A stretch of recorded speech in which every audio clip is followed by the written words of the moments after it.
क्या प्रेम की डोर इतनी मजबूत हो सकती है कि हजारों मील की दूरी, समय का फेर और कठोर नियति भी उसे तोड़ ना सके? नमस्कार, हिंदी शिक्षालय में आपका स्वागत है। मैं हूं संध्या विश्वकर्मा। आज हम एक ऐसी गाथा सुनेंगे जो राजस्थान की रेगिस्तानी मिट्टी में सदियों से गूंज रही है। यह कहानी है ढोला, जो कि किशोरावस्था में अपना पहला प्रेम भूल गया, और मारू, जिसने वर्षों तक अपने भूले हुए पति के वियोग के गीत गाए। धोखा, विछोह और एक तोते का संदेश। कैसे ढोला को अपना वादा याद आया और उसने मारू को पाने के लिए रेगिस्तान की खतरनाक यात्रा की। रेत के टीलों में छिपी वियोग की अग्नि में तप कर अमर हो गई एक ऐसी प्रेम कहानी हम आप लोगों को सुनाने के लिए आए हैं। आज हम आपको राजस्थान के उस अमर लोक कथा से रूबरू करवाएंगे जिसे ढोला मारू की कथा के नाम से जाना जाता है।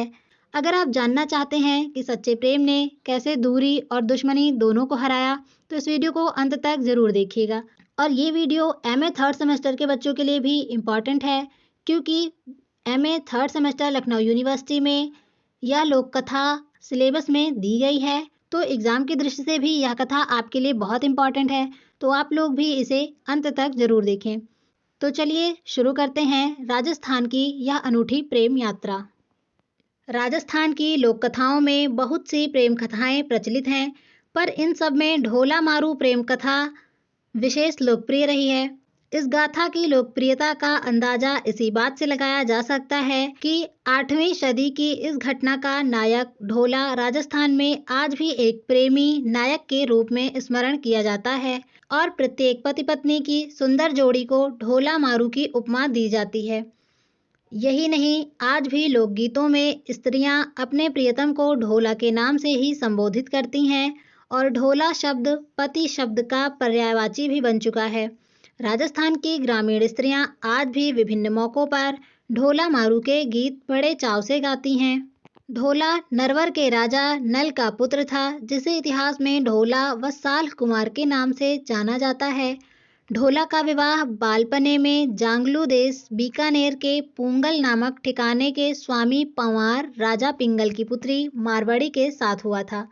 उस वक्त ढोला 3 वर्ष का, मारवाड़ी मात्र 1.5 वर्ष की थी, इसलिए शादी के बाद मारवाड़ी को ढोला के साथ नरवर नहीं भेजा गया। बड़े होने पर ढोला की एक और शादी मालवड़ी के साथ हो गई। बचपन में हुई शादी के बारे में ढोला को भी लगभग भूल चुका था। उधर जब मारवाड़ी प्रौढ़ हुई तो माँ बाप ने उसे ले जाने के लिए ढोला को नरवर कई संदेश भेजे। ढोला की दूसरी रानी मालवड़ी को ढोला की पहली शादी का पता चल गया था। उसे यह भी पता चल गया था कि मारवाड़ी जैसी बेहद खूबसूरत राजकुमारी कोई और नहीं। सो उसने डाह व ईर्ष्या के चलते राजा पिंगल द्वारा भेजा कोई भी संदेश ढोला तक पहुंचने ही नहीं दिया। वह संदेश वाहकों को ढोला तक पहुंचने से पहले ही मरवा डालती थी। उधर मारवाड़ी के अंकुरित यौवन ने अपना रंग दिखाना शुरू कर दिया। एक दिन उसे स्वप्न में अपने प्रियतम ढोला के दर्शन हुए। उसके बाद तो वह ढोला के वियोग में जलती रही। उसे न खाने में रुचि रही, न किसी और कार्य में। उसकी हालत देख उसकी माँ ने राजा पिंगल से ढोला को फिर से संदेश भेजने का आग्रह किया। इस बार राजा पिंगल ने सोचा, संदेशवाहक को तो मालवड़ी मरवा डालती है, इसलिए इस बार क्यों न किसी चतुर ढोली को नरवर भेजा जाए, जो गाने के बहाने ढोला तक संदेश पहुंचा उसे मारवाड़ी के साथ हुई उसकी शादी की याद दिला दे। जब ढोली नरवर के लिए रवाना हो रहा था, तब मारवाड़ी ने उसे अपने पास बुलाकर मारू राग में दोहे बनाकर दिए और समझाया कि कैसे ढोला के सम्मुख जाकर गा कर सुनाना है। ढोली यानी गायक ने मारवाड़ी को वचन दिया कि वह जीता रहा तो ढोला को जरूर लेकर आएगा, और मर गया तो वहीं का होकर रह जाएगा। चतुर ढोली याचक बनकर किसी तरह नरवर में ढोला के महल तक पहुंचने में कामयाब हो गया, और रात होते ही उसने ऊंची आवाज में गाना शुरू किया। उस रात बादल छा रहे थे, अंधेरी रात में बिजलियां चमक रही थी। झीणी झीणी पड़ती वर्षा की फुहारों के शांत वातावरण में ढोली ने मल्हार राग में गाना शुरू किया। ऐसे सुहाने मौसम में ढोली की मल्हार राग का मधुर गीत ढोला के कानों में गूंजने लगा, और ढोला फन उठाए नाक की भांति राग पर झूमने लगा। तब ढोली ने साफ शब्दों में गाया, ढोला नरवर सेरियां धड़ पूंगल गलियां। गीत में पुंगल व मारवाड़ी का नाम सुनते ही ढोला चौंका और उसे बचपन में या बालपने में हुई शादी की याद ताजा हो आई। ढोली ने तो मल्हार व मारू राग में मारवाड़ी के रूप का वर्णन ऐसा किया जैसे पुस्तक खोलकर सामने रख दी गई हो। उसे सुनकर ढोला तड़फ उठा। दाढ़ी यानी ढोली पूरी रात गाता रहा। सुबह ढोला ने उसे बुलाकर पूछा तो उसने पुंगल से लाया मारवाड़ी का पूरा संदेश सुनाते हुए बताया कि कैसे मारवाड़ी उसके वियोग में जल रही हैं। आखिर ढोला ने मारवाड़ी को लाने हेतु पुंगल जाने का निश्चय किया, पर मालवड़ी ने उसे रोक दिया। ढोला ने कई बहाने बनाए पर मालवड़ी उसे किसी तरह रोक देती। पर एक दिन ढोला बहुत तेज चलने वाले ऊंट पर सवार होकर मारवाड़ी को लेने चल ही दिया और पुंगल पहुंच गया। मारवाड़ी ढोला से मिलकर खुशी से झूम उठी। दोनों ने पुंगल में कई दिन बिताए और एक दिन ढोला ने मारूड़ी को अपने साथ ऊंट पर बिठाकर नरवर जाने के लिए राजा पिंगल से विदा ली। कहते हैं रास्ते में रेगिस्तान में मारवाड़ी को सांप ने काट खाया, पर शिव पार्वती ने आकर मारवाड़ी को जीवन दान दे दिया। आगे बढ़ने पर ढोला उमर सुमरा के षड्यंत्र में फंस गया। उमर सुमरा ढोला को घात से मारकर मारवाड़ी को हासिल करना चाहता था, सो वह उसके रास्ते में जाजम बिछाकर महफिल जमा कर बैठ गया। ढोला जब उधर से गुजरा तो उमर ने उससे मनुहार की और ढोला को रोक लिया। ढोला ने मारवाड़ी को ऊंट पर बैठे रहने दिया और खुद उमर के साथ अमल की मनुहार लेने बैठ गया। दाढ़ी गा रहा था और ढोला उमर अफीम की मनुहार ले रहे थे। उमर सुमरा के षड्यंत्र का ज्ञान दाढ़ी यानी ढोली की पत्नी को था। वह भी पुंगल की बेटी थी, सो उसने चुपके से इस षड्यंत्र के बारे में मारवाड़ी को बता दिया। मारवाड़ी ने ऊंट के एड मारी। ऊंट भागने लगा और उसे रोकने के लिए ढोला दौड़ पड़ा। पास आते ही मारवाड़ी ने कहा, धोखा है, जल्दी ऊंट पर चढ़ो, और ढोला उछलकर ऊंट पर चढ़ गया। उमर सुमरा ने घोड़े पर बैठकर पीछा किया, पर ढोला का वह काला ऊंट उसके कहाँ हाथ लगने वाला था।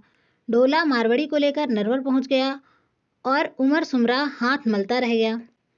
नरवर पहुंचकर चतुर ढोला सौतिया डाह की नोकझोंक का समाधान भी करता है। मारवाड़ी व मालवड़ी के साथ आनंद से रहने लगा। इसी ढोला का पुत्र लक्ष्मण हुआ।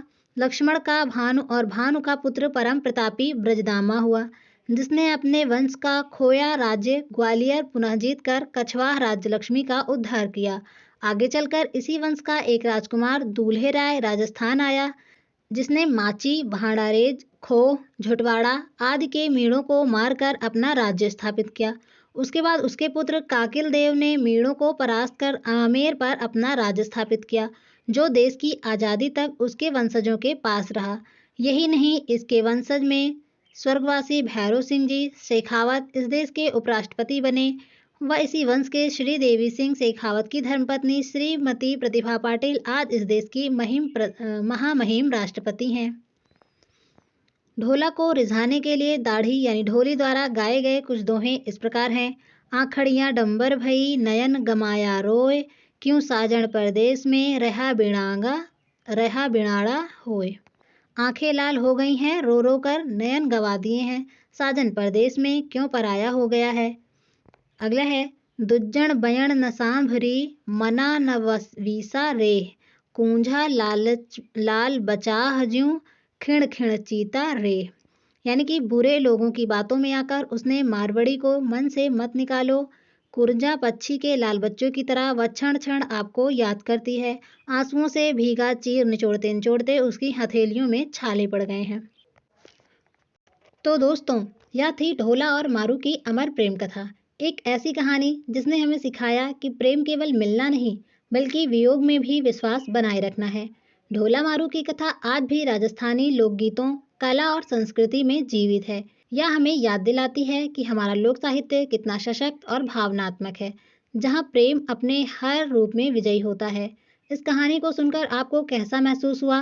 क्या आपको लगता है कि मारू का वियोग ही उसके प्रेम की सबसे बड़ी शक्ति थी? मुझे कमेंट बॉक्स में अपनी राय जरूर लिखकर बताएं। अगर आपको इस वीडियो की भावनात्मक यात्रा पसंद आई हो और यह वीडियो आपको एग्जाम की नज़र से इन्फॉर्मेटिव लगी हो तो इस वीडियो को लाइक करें और हिंदी शिक्षालय और हिंदी साहित्य की ऐसी रोचक और गहरी कथाओं को सुनने के लिए हिंदी शिक्षालय को सब्सक्राइब करें। तो मिलते हैं ऐसी ही और इन्फॉर्मेटिव वीडियोस के साथ। तब तक के लिए धन्यवाद।